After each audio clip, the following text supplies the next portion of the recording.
we're back. We are. Hello. There we go. Got turn mic on. There we go. Okay. Got the audience. Yay. Hey. I think. Yeah. Very good. Oh, good. So far.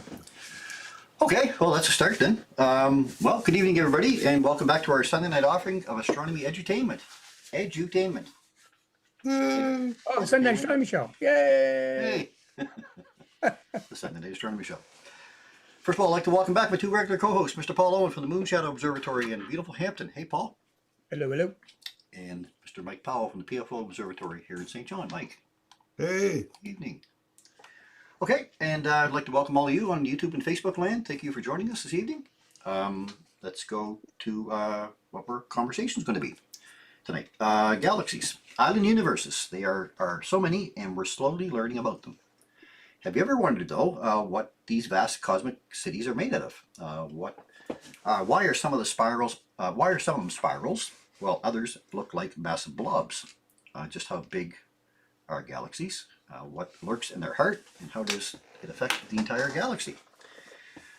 Well, we're going to answer some of these questions tonight as we kick off galaxy season. Yay! Yay. So we'll have a little conversation about that. Mike's going to offer another binocular target of the week. Paul will have another interesting Rosanna's fun fact. I'll give you a really quick look at what to watch for this week. I only got a couple of things, but we have your wonderful images to share as well. So let's get started, everybody. Who's going to start? Infinity and beyond. Who wants to start? Mike, if you're going to talk about the different types, you might as well just... Start there? All right. We'll pull this up here, zoom in, and share. Okay. Go. Yeah. Should see something there. There we go. So just minute it down this a little bit. There. So when I Googled it to find out all the different varieties, actually this is the quickest classification they can put them into. How's that? So I mean, when we look at the Milky Way, we think it's a spiral galaxy. And now I find out our Milky Way is not quite like that anymore. It's actually quite twisted that we didn't know about from interactions in the past with little galaxies that we've eaten up and brought into our own. They found extra like strands that are up and down, which gives them that thought that it might be twisted. But you start off, yeah, you got spiral galaxies, elliptical galaxies, irregular galaxies, dwarf galaxies, which I would think maybe the small Magellanic Cloud would fall into that classification. Yeah. The ring galaxy, they're apparently quite special, as you said, Chris, because there's, why is it that space is in the middle, and yet you have the galaxy stars all on that outer edge? It is kind of cool. Starburst galaxies, lenticular. It almost looks like it's going through a plane of paper or something like that. Ultra diffuse, and then interacting, which we're going to be in, what, 2 billion years? Us, the Andromeda Galaxy, are going to interact. Yeah. And we won't know who swallows who yet. Yeah. But the guess is that we'll swallow Andromeda. So I thought that's pretty cool. But anyway, there you go. If you're looking out there for the different types of galaxies, there's a good start. Mm-hmm. So, maybe you can bring up that Hoag's object. I think that's what it's called, Mike. H-O-A-G-S. H-O-A-G-S, yeah. Yeah, object. And we're going to show you that because I wanted to show that ring galaxy one more time. I think it's pretty special. And there's a picture of it, though, that is kind of amazing. Let's use this one.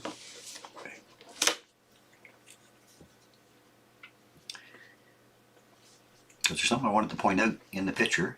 If it's the same picture that I've seen before, it probably is. I think so. It's got one inside the other. That's it. That one there?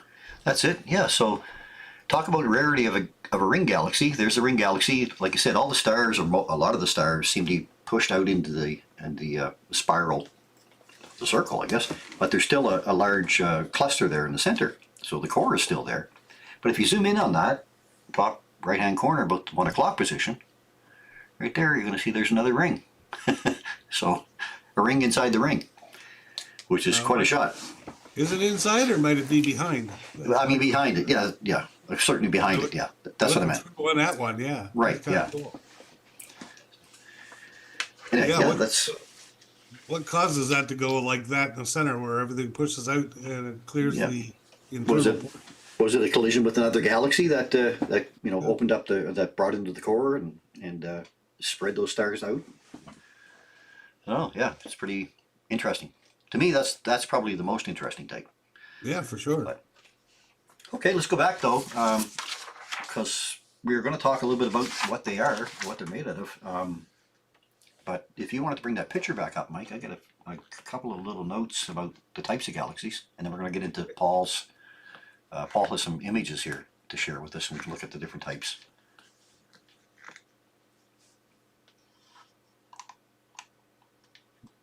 Come here. Yeah, so I got a little bit of notes on the spiral, elliptical, irregular, and lenticular, just those four. Milky Way is one example of a broad class of galaxies defined by the presence of spiral arms. These galaxies resemble giant rotating pinwheels with a pancake-like disk of stars and a central bulge, or tight concentration of stars. The spiral arms can be wound tightly or loosely, and some cannot be seen from Earth because we view the galaxy from the side edge on. Both Milky Way and Andromeda Galaxy are both barred spirals, which make up 2/3 of the group. Elliptical galaxies have shapes that range from completely round to oval, and they are less common than spiral galaxies. Unlike spirals, though, ellipticals usually contain little gas and dust and show very little organization or structure. The stars orbit around the core in random directions and are generally older than those spiral galaxies, since little of the gas needed to form new stars remains. Scientists think elliptical galaxies originated from collisions and mergers with spirals. The lenticular galaxies are kind of a cross between spirals and ellipticals. They have the central bulge and disk common to spiral galaxies, but they have no arms. But like ellipticals, lenticular galaxies have older stellar populations and little ongoing star formation. And the final one that I have here is irregular. Irregular galaxies have an unusual shape like toothpicks, rings, or even a little group of stars. They range from dwarf irregular galaxies with 100 million times the sun's mass to large ones weighing 10 billion solar masses. And irregular galaxies are born from galaxy interactions or collisions, typically host a mix of older and younger stars, depending on the characteristics and composition of the original galaxies. Irregular galaxies may also hold some significant amount of gas and dust, essential, and that's it, I guess, about those four types. Anyway, that's probably the most common types that you see. You can hop out of that. Yeah. We're going to go to Paul's going to bring us up some examples of All right. some of those. Bring up one of the more common ones. Let me see. There we go. So this is M51, the Whirlpool Galaxy. And there's also, it's got a little friend right beside it, which is NGC 5194. And these are two different types of galaxies, actually. So this is, of course, a spiral, M51. And the one that's actually getting enveloped with that M51 is an elliptical. So M51 has gravitationally brought that other galaxy into its fold. So so that one's pretty darn interesting. So you see a lot of activity going on there with those two. So over time, those two shall be one. Now that Right. one is visible through both. You can see that one in a dark sky with a good sized telescope, and it's in the Canes Venetici. That's where you find that one. Yeah, that's cool. Zoom in on that one a little bit, Paul. Uh-huh. Maybe go back to that one and zoom in on it a bit. You see where some of the starburst areas are, like where stars are being formed, and those areas that are kind of gathered together, right?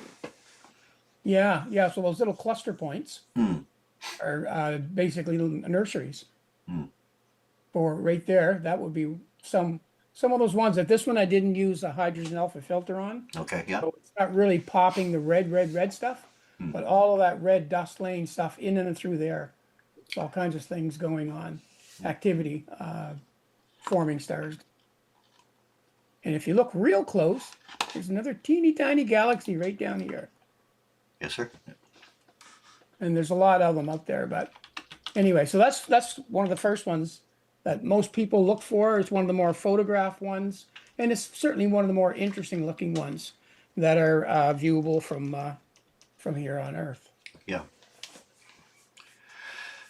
All right, let's go And, to, yeah. Now we got Bode's galaxy. You have some information on it, Chris? I do not know. All right, give me 1 second, and I'll give you some information on it. So again, it's another spiral galaxy, and it's in M81, M82. So those two are very close proximity of each other, and they're in the constellation Ursa Major. That particular one right there is the Bode's one, and so it's again a spiral galaxy with a hot core like most of these spiral galaxies have. If you zoom in on it, again, you can see all kinds of detail where it's showing you these nurseries that are all in and around within the arms of this particular galaxy. So that's Bode's M81, and I think I've got M82 here somewhere. I got the pair, just saying, there it is. So that one they call the spiral, or the cigar galaxy rather. And it's interesting in that with this one, if you photograph it with a lot of time and a little bit of hydrogen alpha filter, you can actually see a lot of the hydrogen alpha it's actually, I think it's surrounding it. Now, I don't know a lot about this particular galaxy because I haven't studied that one a lot, but that's the one that we actually had a supernova go on back. I think it was about 6 years ago, maybe a little longer. And anyway, that I think it was right in and around this area right here is where that supernova was. And so that one was actually quite popular for a little while. And again, it's another one that's photographed quite a lot because again, it's quite a little different type of a galaxy.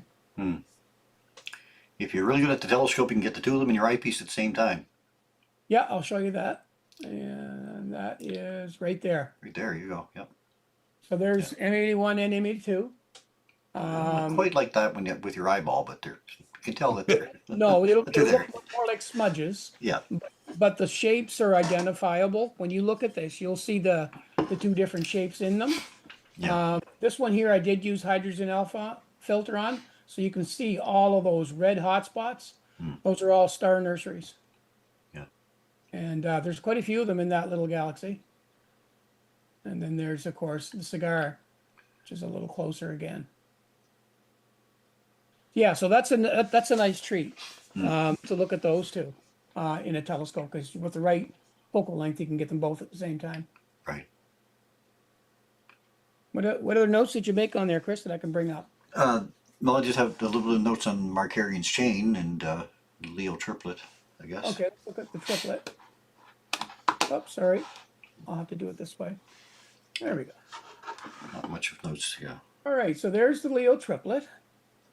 And we've got a spiral. We've got a bit of I wouldn't call it irregular.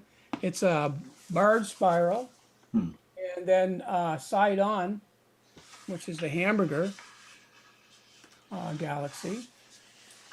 And if you look real close in that photo, I think there's all kinds of other spiral galaxies you can see all throughout. Because when you're getting into this portion of the sky, into the Leo constellation area, you're getting into an area that is just full. It's chock full of galaxies. Yeah.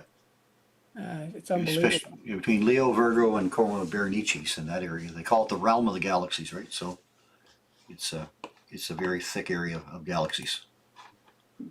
Yeah, and it's an easy one to capture because those galaxies are actually quite bright.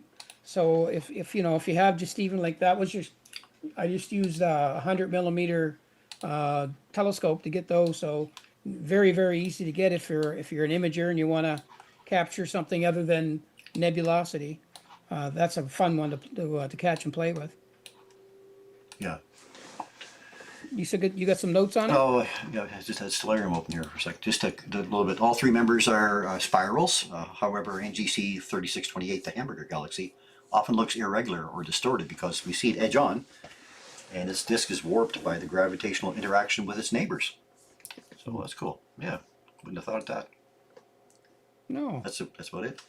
It's a small group of galaxies, about 35 million light years away. M65, I think it is, Mhm. is very similar to our Milky Way. This Yeah. would be the closest one to our Milky Way galaxy. Anyway, they're very interesting when you get a close look at them. Mm. The shapes that they have, and you know, some of them are just depending on how we're viewing them too, because not all galaxies you look at them flat on. Sometimes you see a side version of them. So, you know, sometimes you see a very sharp angle on them. Like this one here is the side version of that galaxy. Mm. So they're you know, even though they might all be the same type, they look different because of the angles that we're seeing them. Okay, the Yeah, next triangle. triangulum, yeah. Yep, M33. And you can see that is so rich in those hydrogen alpha pockets. It's unbelievable. And it's a lot richer than that, but that's what I was able to catch with my little meager little thing. But they're just scattered everywhere. And this galaxy is another one that's it's photographed a lot. But it's I don't know. Do you have any information on that one? It's a spiral galaxy located about 3 million light years away in the constellation of Triangulum. It's the third largest member of our local group, spanning about 60,000 light years, and contains roughly 40 billion stars. Wow. It's So a close I suspect. can get before it breaks up. Mm. That's still pretty clean. It's a suspected companion to Andromeda. Oh yeah. And when you look around, you can see some pretty interesting structures. So these are all those really hot nebulosity spots that are star forming areas, and there's just so many of them. But you got to really zoom in on your image to be able to capture them. Anyway, M33. Yeah. It's one of the most distant objects visible to the naked eye under perfect dark sky conditions. Oh, One of the most, yeah. Of course, So they have to Andromeda be is the perfect most. skies. Yeah, because it's pretty faint too. I think Yeah. in telescope. yeah. I was going to say it's not all that easy to get, but and of course everybody's favorite, our closest neighbor, M31. Closest large spiral. Yep. Never gets old. Never gets old, and if you get in nice and tight on it, take a little walk around the edges, around the arms, and you can see all kinds of spots where there's clusters, star forming regions. Once you get up on this side of the galaxy, you can really start to see how concentrated those regions are. You get down in this end, and there's more blue star, some more younger star areas right here, and just all kinds of clusters within that area. And besides that, there's actually two other galaxies that are flanking it, M110 and M32. Yeah. So with that one, when you shoot it, these 3 points right there. And then, of course, you'll see stars and all that kind of stuff too. And you'll see a fair bit of the structure, depending on your scope and how dark the skies are. You can get a lot of those dust lanes that you're looking at there. You can actually visually see some of those. So they say Andromeda has 1 trillion suns, Wow. where we have about 400 billion. And Yeah. if you could see it from Earth, they say it would. If you could see it from Earth, and the skies were blessed enough that you could see it, it would appear 6 times larger than the full moon. from 2.3 million light years away. So Yeah. Wow. And by the way, that is a naked eye target. You can stand Yep. like it's in my backyard.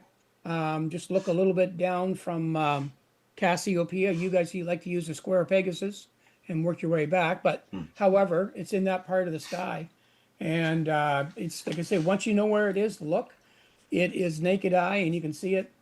Even in I think I'm about a Bortle 3 to 4 here, and I can see it naked eye on a clear night. it's about Very 220,000 light years in diameter, about twice the size of the Milky Way. And Andromeda is actually moving towards us at the speed of 400,000 kilometers per hour. Yep. But it's not going to arrive here for 4.5 billion years. Now that's the core of. There's new studies out now saying that Andromeda and Milky Way are already merging because the stars are like the farther out stars that are way out there. The influence or the presence of Andromeda and the Milky Way may already be combining, but it's supposed to arrive here within 4.5 billion years after speeding towards us at 400,000 kilometers per hour. Can you imagine something that massive going that fast? Well, and something you don't think about, what we see, the visible light, is only 10% of a galaxy's mass. The Yeah. other 90% is made up of dark matter. Dark matter, which we don't know. So the what it dark, you take 10% of that galaxy, take the other 90%, I can see how it would have an effect on our galaxy at this point, Yeah. for the closeness to start pulling each other together.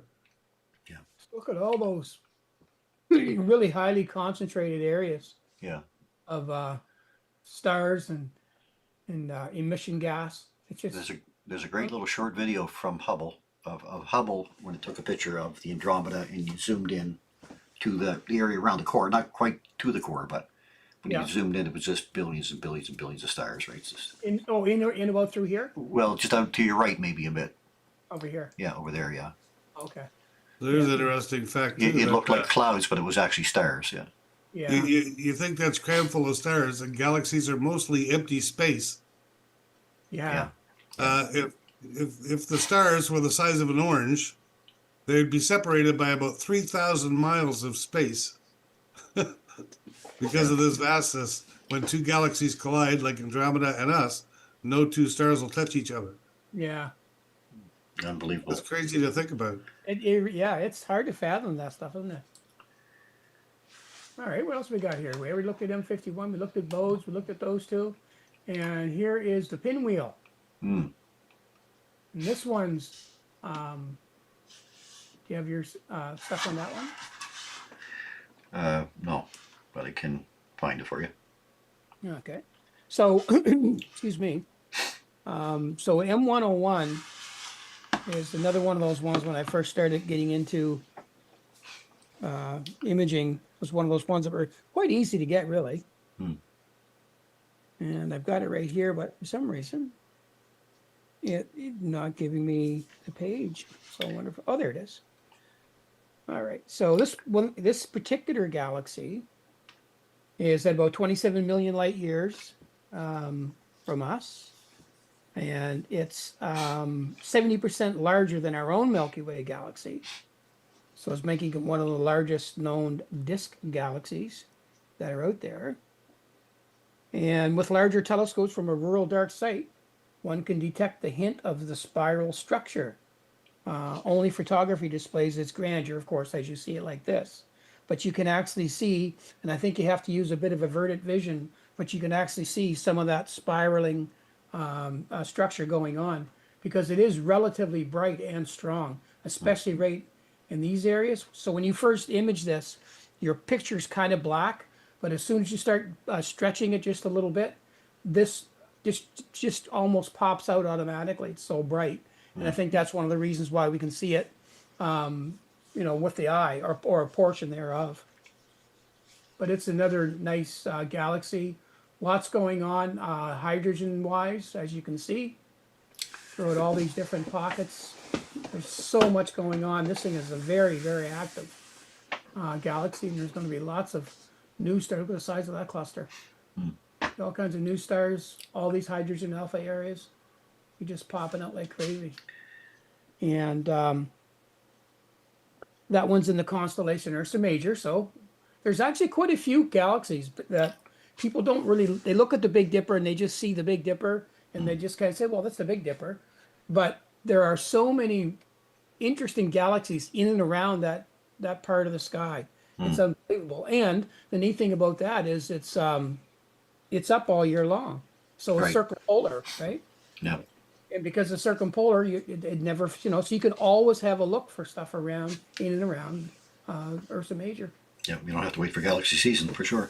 Yeah. They call it a grand design spiral galaxy, I guess. And it's 170,000 light years in diameter, so I think twice the size of our own Milky Way again. So, Yeah. yeah, I didn't Yeah. realize it was that big. Yeah.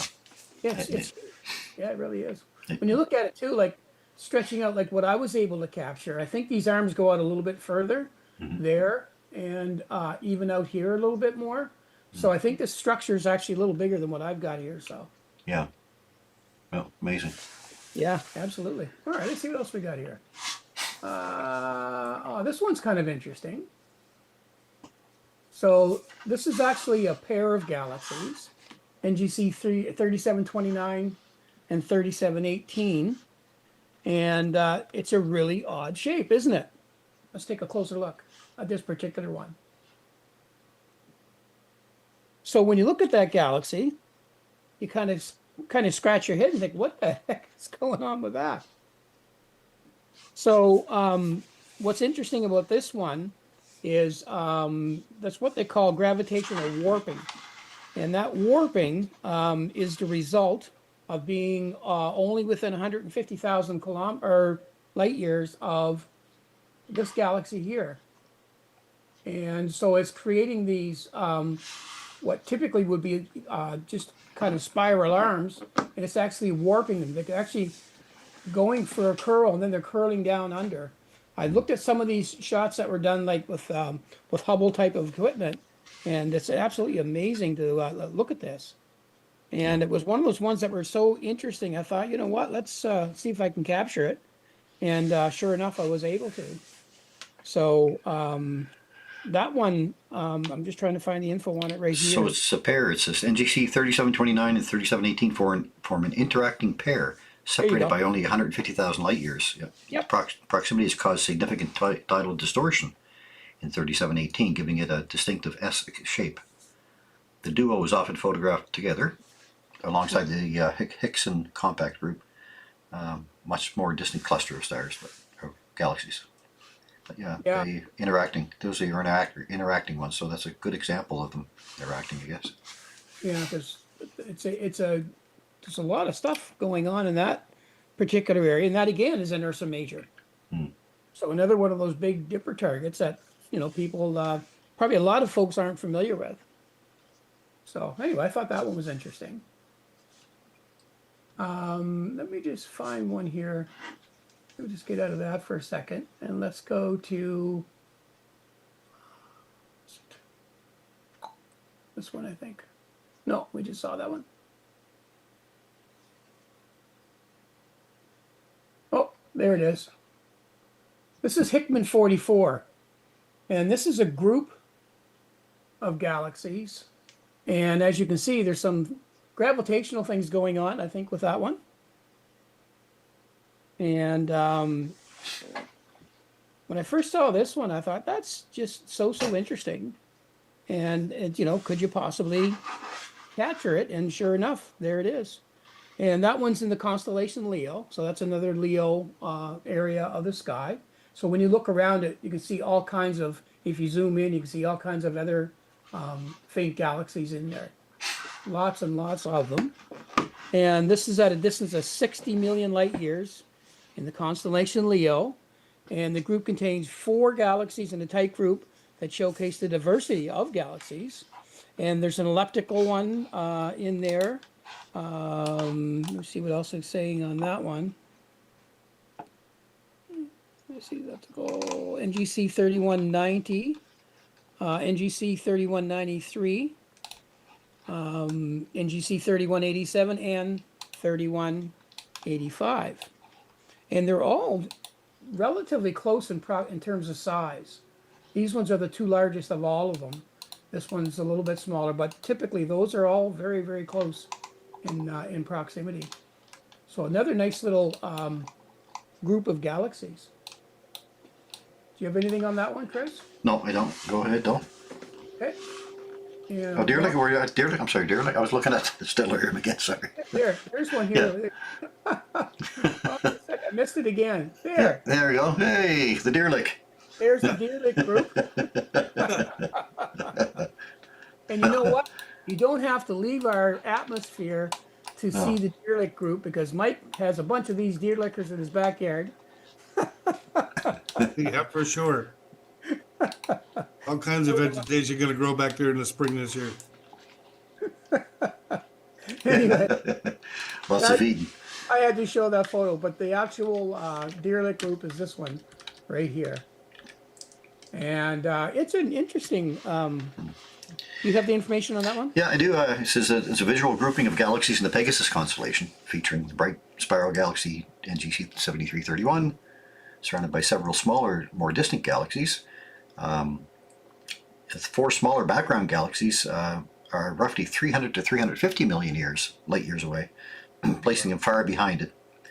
While often referred to as a group, it's actually a chance alignment of galaxies. The main large spiral galaxy 7331 sits in the foreground at roughly just 45 million light years away. So the other ones are at least 7 times farther away. Wow. Yeah, The name Deer Lake originated from amateur astronomer Tom Lorenzen, who observed these galaxies from the Deer Lake Gap in North Carolina in 1983. That's why we're in. Okay. There you go. And they're often imaged beside Stephan's Quartet because that's popular too. If you look at the core of this, you can actually see some of the light shining through the bottom up end of it here. Yeah. Right. Yeah, it's a really, really interesting galaxy, that group of galaxies actually. And Leo triplet we saw. Yeah. What else we got here? That's it. That's it again. And let me see what else we got here. Oh yes. And this one is another group of galaxies. And let me just see if I can get it. There we go. M106 is the main target on this particular galaxy. So when you shoot this one, you're getting all kinds of other galaxies that are in and around it. So up here, NGC 4217, 4226, 4248, a couple of very small ones here. They look like they're interacting, but that could be just how I'm seeing them. They're quite small, so that could be a little deceiving. And another larger galaxy up here, 4220. But there's all kinds of galaxies in and around M106 as well. Now, I don't know if I have anything on 106. Chris, do you? Yeah, it's a prominent, bright, intermediate spiral galaxy in Canis Venatici, situated roughly 25 million light years away. Similar in scale to the Andromeda Galaxy, M106 is a major spiral galaxy. Beyond its main stellar arms, M106 displays extra ghostly arms, visible in X-ray or radio, formed by hot gas heated by jets from the core. And the galaxy holds about 400 billion stars, so roughly the same as a Milky Way. Wow. Yeah. Almost looks like a miniature version of Andromeda with the two little galaxies with it. Yeah. The group is called the Canis Venatici group there, NGC 4217 and 4248. Yep, Yeah, 42. right there. Yeah. And 4248, you said? Yeah, right there in the center. Yeah. Yep. And then there's- here another one, 4220. Looks like there's about 40 other galaxies in that shot in the background. Yeah. I think there's Yeah, I just think- dots, but they're actual galaxies Yeah, Yeah. one everywhere. Yeah. They're all over the place. Look, there's one. There's one, yeah. here. Yeah, if you took your time and looked around. Yeah. Like that's got to be a spiral there, the red dot. Right above you. Oh, right here? No, to the in between those two, there's a red star. Yeah. Right there. Yeah. Like that looks like a galaxy. Yeah, it is. Yeah. Yeah, yeah, there's a ton of those. Everywhere. You just So gotta they're now saying they used to say 200 billion galaxies in the observable universe. Now they're saying up to 2 trillion because our equipment's getting better. We're finding more of them. Well, the funny part is, up until 1920, they thought that our galaxy Andromeda was the universe, and And it wasn't until Hubble spotted the Andromeda Galaxy outside of that that it changed it all. They used to call it the Andromeda Nebula. Yeah, Wow. crazy. I didn't know that. I did not know that. Yeah. Let me sure. That's great, Paul. There's another thing I came across too that I found out. There's ghost galaxies, and astronomers have discovered dark galaxies that contain almost no stars. They are rare objects, and recently identified CDG number 2 consists of nearly 99.9% dark matter and are detected primarily through their gravitational pull on nearby objects. So the only way you know they're there is the gravity pull, but they have virtually no stars. Wow. They go from, and us with a couple of trillions of billion stars to no stars to ones with trillions of stars. Yeah. Well, let me share one screen here with you, just because we're talking about galaxy season and the direction that we kind of look at this time of year. Oh, hang on, now I'll get the right screen out for these guys. Here we are. Can you see that okay? Yep. Yeah. Okay, yeah, so here we are with Leo. Leo's becoming our prominent constellation now. Orion is, of course, drifting off to the other side, down to the western part of the horizon. Not quite there yet, but it's drifting. We're losing it.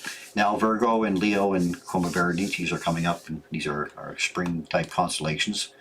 But this area between the three of them right here is what we call the realm of the galaxy. So there's Leo's tail, and right in here, I'm going to zoom in here a little bit just to show you all the red dots that you see, and these little ones here are galaxies. The yellow dots with a cross, those are called globular clusters. They're big collections of stars, 50 to 100,000 stars in a bundle. Let's zoom in here though to show you why we think this is galaxy season. So every red dot you see there is a galaxy, and I haven't brought it up to the full allowance of how many there are in there, right? But this shows us like there's Markarian's chains in here too. Yeah, there's Mercury. Right there, yeah. So that nice chain of island galaxies there, all together. But you can see why we take such pleasure looking back into this part of the sky, because at this time of year we're not pointed towards the center of the Milky Way and all that light pollution that's caused by that, right? We're looking out into deep space now, and this part of the sky here is very, very rich That's in galaxies. perpendicular to the Milky Way. There, yeah. Right. Now you think of that, there's just as many galaxies on the other side of the Milky Way. It's crazy. Yeah. Just you can spend a lot of hours in there. Oh my God. Looking around. See, now And that area. there's of the sky, Leo triplet that you talked about there. Yeah. Yeah. That area of the sky is where you'd want a lot of light gathering. So a large mirror, something that's got a lot of resolution. Then if you're able to get a shot of that area, say with even like a 11-inch scope like you have, Chris, at SCT, Right. Yeah. because that's got so much light gathering. If you were able to shoot that and look at it and then start diving deep into it, you'd see way more than what I could even show you with a little 10-inch or 100-millimeter telescope I have. A blow dryer. I don't know what that means. Blow dryer. What's a blow dryer? Wouldn't know. Yeah. By the way, Anyway, that I found and imaged were through this book. I keep bringing it up, but if you haven't got it and you're a person that likes imaging things, these are the 100 best astrophotography targets. And then basically it'll show you it, tell you how to shoot them and how to process them. And so if you like to play with galaxies, again, that book has lots of them in there. awesome. Well, that's what that's the excitement of galaxy season. That it's not just for astro imaging; it's for looking through an eyepiece and seeing a couple of galaxies in the eyepiece at the same time. Realizing that we're looking at over 2 trillion galaxies with about anywhere from 100 billion to over trillions of stars in each galaxy. Yeah. It brings along that humility that we like about the hobby. It makes you very humble to look out on that part of the sky and suggest that you're just a small page in this great big story, right? Yeah, We're not as important as we think we are. Real blue dot. There we go. All right, how about we go move on then to because we're getting a little bit later. I guess we're going to move on to a binocular target of the week next.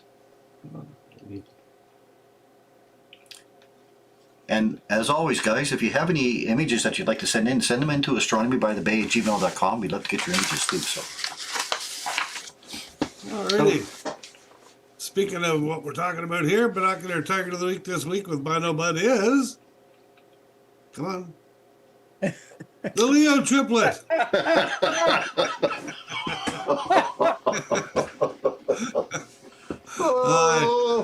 I couldn't resist.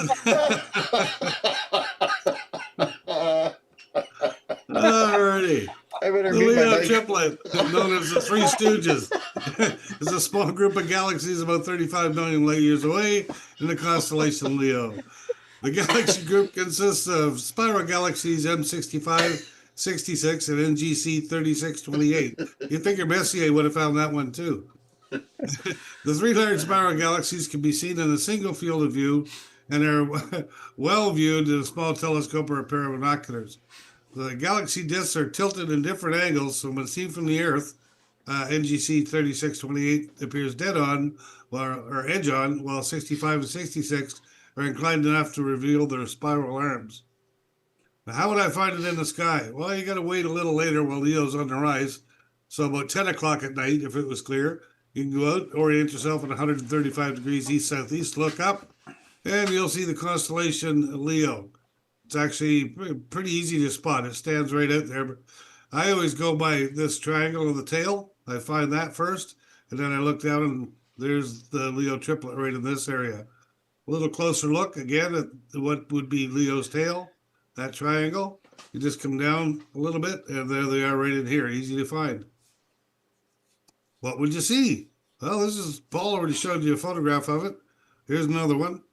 You get the Hamburger Galaxy here and the two other ones to the side with a bright star. Now, once you look up, you come across, you'll notice it's there. Another way to find it is, here it is in 10 by 50 binoculars, but you find this little, I call it the S of stars to one side, and it's right beside it. So it's actually pretty easy to find. Compared to a full moon, between the three of them, one full moon. You ready? What do you call a bee that lives in America? A USB. Oh, I think so. Man. Oh, Binocular target of the week. Bye, Bino Bud. Thanks, Mike. so which were you, Curly? Yeah. Yeah. Yeah. That was funny. That That made was, my unex- night. that was unexpected. Usually is. Okay. Let's move on from that then to actually Leo. Leo is probably one of the constellations to me is one of the easiest to find. Like as often it's as apparent as the Big Dipper or Orion. Yeah.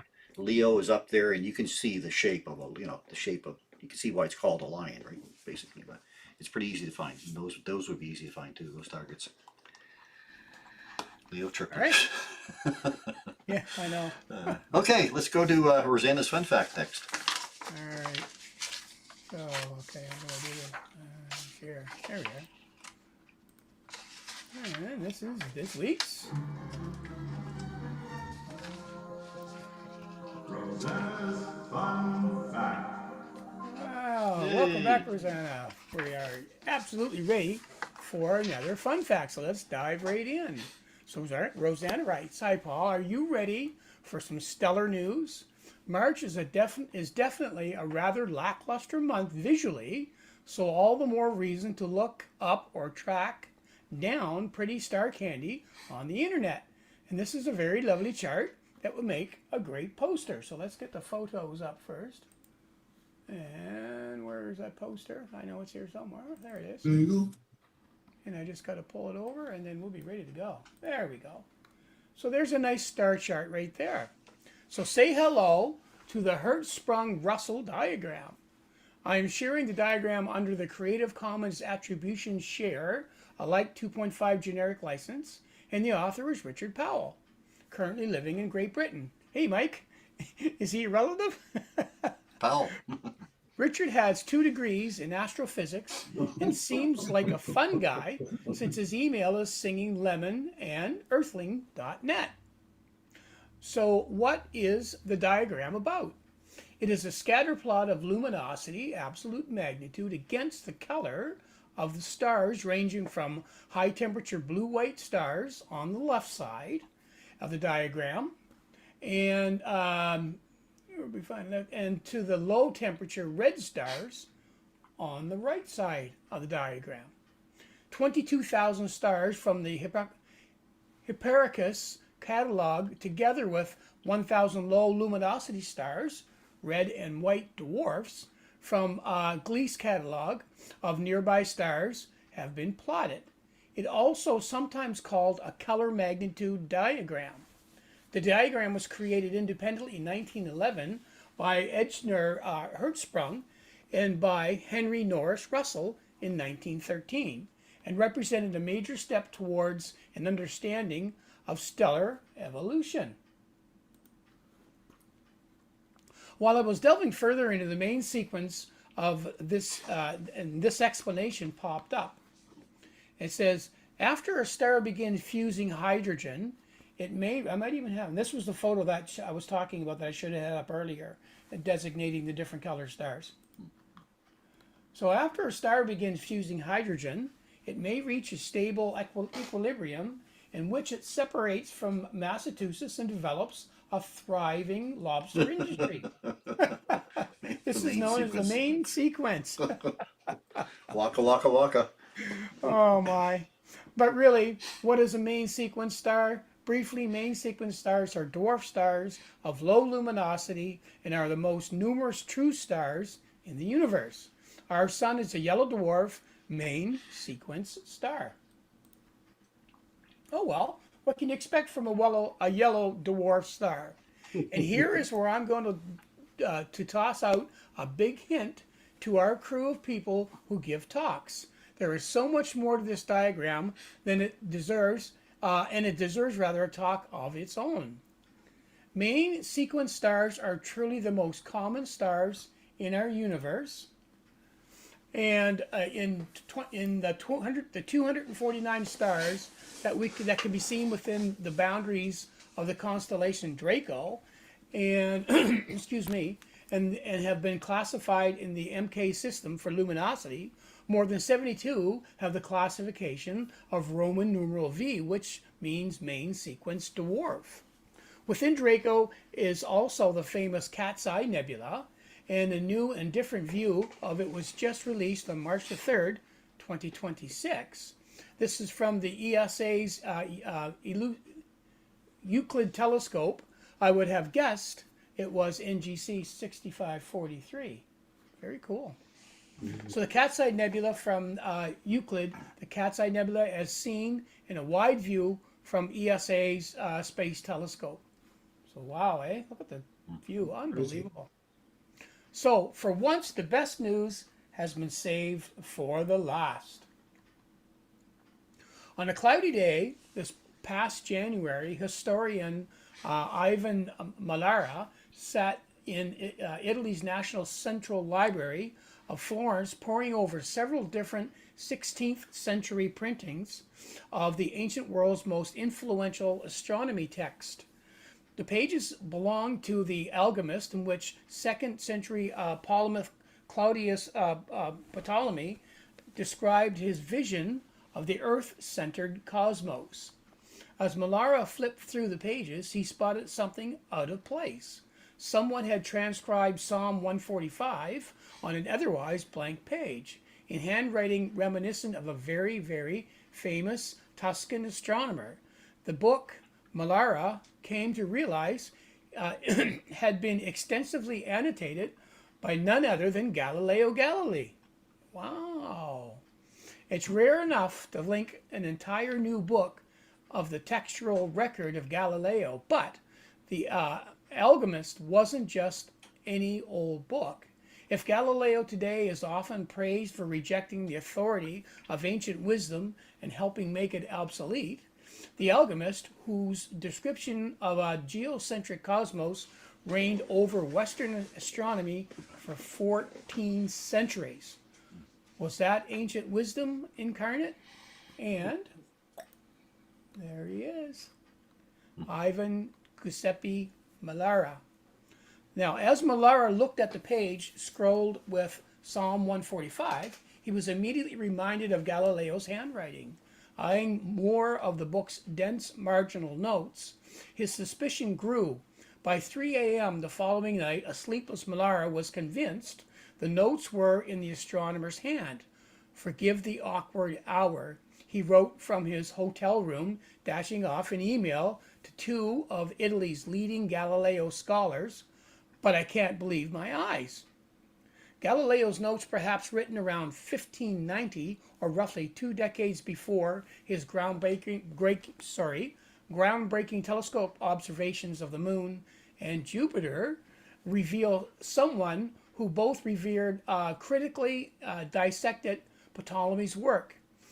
And they imply Mallara argues that Galileo ultimately broke with Ptolemy's cosmos, causing his mastery of the traditional paradigm's reasoning, convinced him that a heliocentric system would better fulfill Ptolemy's own mathematical logic.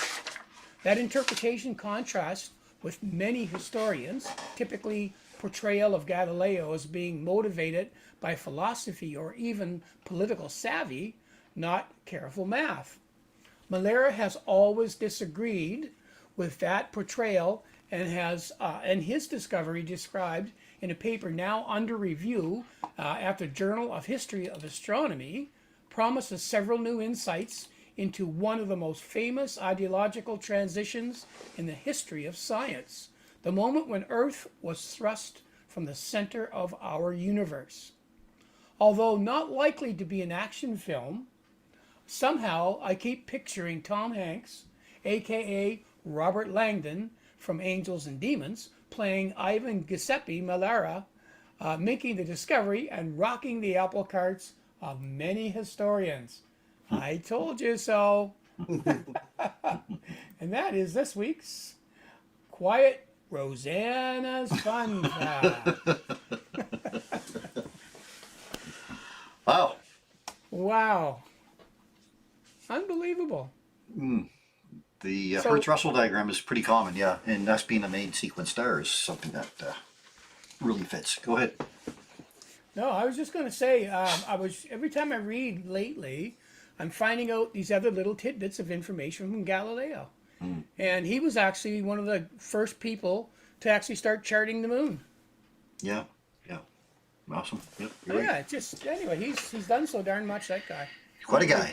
He's quite a guy. But anyway, as usual, an absolutely wonderful fun fact from Rosanna. So thank you, Rosanna, for that Thank you once again. great fun fact. All right, let's get to a few photos so we can wrap up the show here.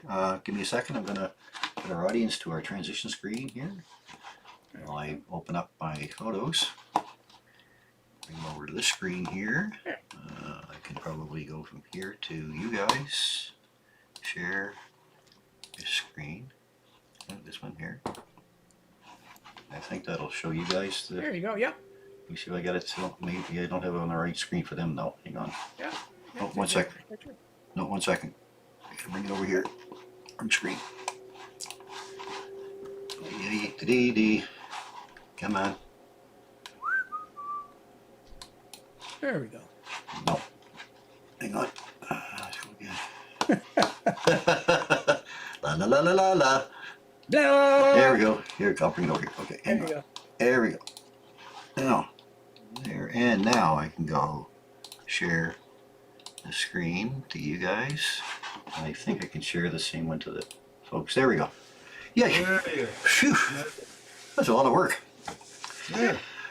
Well, it's still worth it though. Okay, here we are. So make sure it switches here. You can see it on Facebook. There it goes on YouTube. Okay. So this comes from Jennifer LG. Jennifer says, hi again, Chris. With a few bits of clear skies, I've managed to image a couple of targets over the past couple of weeks.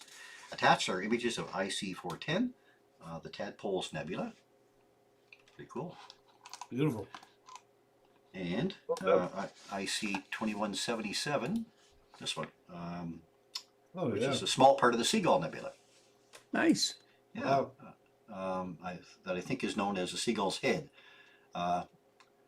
Looks like I'm going to have to try a mosaic to get the whole nebula.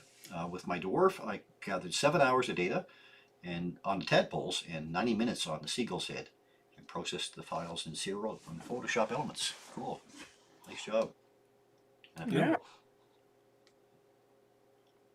Well done for an evening out for sure. Nice job. Okay, let's go on from there. Thank you for those. Dan Garrett's captures here. I grabbed this picture with my Samsung cell phone, he said, while I was maneuvering my Sea Star into position. It was worth staying up for his case. There you go. Oh, they must have missed the clouds. Yeah, and there's this Sea Star shot. Image was taken with my Sea Star S50. Awesome to watch a full bright moon, see her shadow on the ground, to where's my flashlight? Yeah. Nature never ceases to amaze me. You're right, Dan. Good stuff. Thanks to those. Appreciate that. Yeah, nice job shots. there. Yeah. Yeah, look at that, eh? All right, going to go from there to David Smart's capture here. He said it was not supposed to be a good night last night, but we did add some clear sky, so I took a picture of NGC 2264. Yep. Very nice. Nice. That's hard to get that reflection nebula in there. Hmm. Yeah. Look at the stars around that puppy, man. Oh, I know. Unreal. Eh? Yeah. Crazy. You know you're in the Milky Way, eh? Yeah, really. Well And done. this one. Rosetta. I said, yep, March 5th, 2020. The sky was not very clear. Even the scope was having trouble. He said the plate solved the Rosette Nebula, but Got it. still got Yeah, it though. Yeah. Yeah, looks good. That's Well not a done. problem at all. Nice done, David. All right, Steve Bonnell, this one here. He said this is an image in H alpha of the Flaming Star Nebula. I'm seeing Bill. IC 405 and IC 410 on the right. Yeah. Wow. Just over 4 hours of integration time, about 180 seconds long exposure. We'll add more HA time or H alpha time and oxygen 3 and S2 data to create an SHO image. Assuming we get enough clear nights this season. I like the mono. I think that's beautiful Yeah, Yeah. yeah. It brings out the detail. as ever. Well, there's so much hydrogen alpha out there. Like if you're doing this kind of stuff and you don't have a HA filter, you're missing out on so much. Amazing. That's fantastic. Taken with an ASI ASI 6200 millimeter camera, 6 nanometer HA filter, WO Ultra Cat 108 refractor, William Optics, I guess, mounted on a ZWO AM5N mount from my second floor balcony in downtown Summerside. Yes, sir. Yes, sir. Wow. See, Well it done. doesn't matter. H alpha doesn't matter, does it? So he's using like that AM 6200, ASI 6200. That's a full frame astro camera. Okay. And yeah, look at this. Look at how much more space you can get on capture with a sensor of that size. Awesome. That's Great fantastic. job. Yep, awesome. Good job, Steve. All right, couple here from down under, from Rita Kolpanitsky. Rita sent this one in for me. She said, "Hi Chris, red moon here in South Australia. That was Tuesday at 21:45 for her. Yes, sir. So we had it in the morning. They had it in the evening. That's And awesome. Second picture from a family member in Melbourne. Ah, Done. awesome. Thank you, Rita. And no clouds there either. No clouds there either. It's upside downy though. Earth, is it really? Yeah, is it really? I think we're upside downy. Anyway, Kathy Oh, Keith. traffic shot. Yeah. Yeah, sent this one my shot from lunar eclipse this morning. She said so. Yeah, that's kind of a cool Beautiful shot. from Ragged Point. Yeah. Look at the clouds. Yeah, Yeah. Well, that's, like I said, Ragged Point. We got up and they just washed it out once. It was a shame. It was Yeah. doing so well. yeah, But still, I mean, that overall, just a photo itself, even if you didn't know it was an eclipse. Oh, that's a beautiful shot. yeah, Yeah, yeah. absolutely. Like the water and the clouds coming off the ice and all that, the haze, just Yeah. gorgeous. Yeah. We have another chance this year on August the 12th for the partial solar eclipse, and then August the 28th for a partial lunar eclipse. Almost the same as what we had, but it'll be a lot higher in the sky. We'll be able to see the whole thing this time. Yeah. Not completely eclipsed, but we'll be able to see the whole event. Thank you for that. Yeah. Kathy, and going to go on to Sherry Bartlett here, lunar eclipse. Ah. Trees, nice done. You know what that looks like? Zoom in just a bit. Looks like the mouth of some kind of a creature, doesn't it? Yeah. Aliens. Very cool. Be careful what you eat before you go to bed, Paul. Exactly. All right, thank you for that, Jerry. And this one's from Bonnie Buston. Lonnie Boston captures lunar eclipse too. Yes, sir. Lonnie, Very good nice. job. And Tanya Barnett, sorry, from Lunenburg. Beautiful. Yeah, nice shot. Well done. Very, very nice. Great to see. And this one from Mr. Powell. Yes, there you go. I split that in half. You should have got the one that was split. Oh, Because the upper half's the penumbra and the lower half's Yeah. the umbra. okay. No, still looks great. Yeah, it does. Didn't And you? that one there that you captured, that must have been Yeah. down near the horizon, was it? Yeah, it was, well, it was getting there, it was getting closer, but Yeah, the clouds kept coming. Just as the clouds started to wipe it, there Yeah. was some in front, some behind. right. Is that a composite? Yes. Yeah, I wanted to get that dark patch on there. No, I That's like yours? it. I That's like yours, it. Paul? Yeah, Yeah. yeah, same sort of idea that Mike had. Hmm. Nice to see the Capture collages. show phases, and then I had a really major cloud bank just roll right up. So Yeah. that's as far as I could get as far as getting into the phase. It Hmm. would have got a lot more, but boys, out clouds came up fast. Yeah. They did. It was a They did, wall. yeah. Yeah, Okay, and then your capture. yeah, there it was Yeah. right there. Yeah. Yep. Nice job. Yeah, Awesome. yeah, yeah. It was a fun night though. It was nice to get, or morning, I should say. Yeah. Oh, yeah. It was nice to get out, get down to Tim Hortons at 5 o'clock in the morning, and have some No, breakfast. it was cold, but there was no wind. So Yeah, that it was- nice. Yeah. Yeah, yeah. It was nice actually to do that.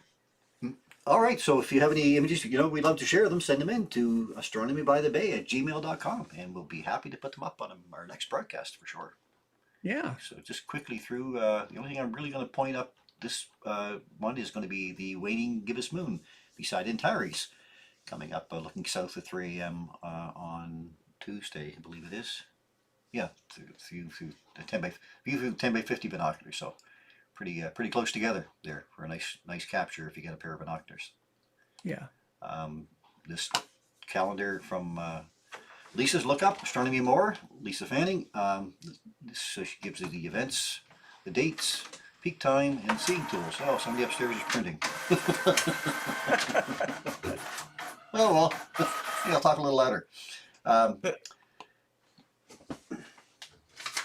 Thought somebody might be sending me a note, but it's not. Okay. One way to communicate. Anyway, this calendar that Lisa puts out, Lisa's Look Up Astronomy and More. She puts out the event, she puts out the date of the event, peak time of the event, and the seeing tools, what you require, naked eye, binoculars, or a telescope. And you can find Lisa at Ruby Moonbeams on Instagram, Mastodon, Facebook, Threads, and now on Blue Sky. Thank you, Lisa.